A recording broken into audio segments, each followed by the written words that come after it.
আমরা একেবারেই সন্তুষ্ট নই, আমরা পরিষ্কার করেই বলেছি। আগামী বছরের ফেব্রুয়ারিতে রমজান ও মার্চে ঈদ উল ফিতর, পরে কোরবানির ঈদ, এসএসসি ও এইচএসসি পরীক্ষা এবং এরপরে বর্ষাকাল শুরু। এগুলোর মধ্যে নির্বাচন হবে কিভাবে?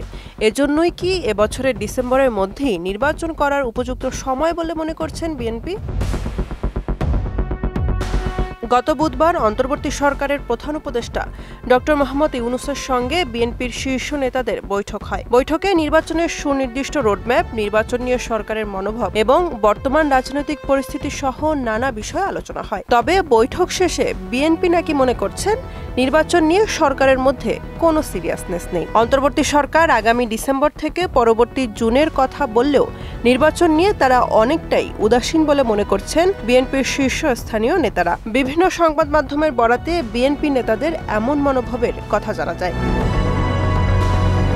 তাই তো নির্বাচনকে ঘিরে নতুন পরিকল্পনা করছেন বিএনপি। দ্রুত নির্বাচনের দাবিতে ফ্যাসিবাদ বিরোধী সব রাজনৈতিক দলকে ঐক্যবদ্ধ করতে চায় বিএনপি। বিভিন্ন সংবাদ মাধ্যমের বরাতে জানা যায়, দলগুলোর শীর্ষ নেতাদের নিয়ে চলতি মাসের শেষে কিংবা আগামী মাসের শুরুতে ঢাকায় বড় একটি সংবাদ সম্মেলন করার পরিকল্পনা আছে দলটির।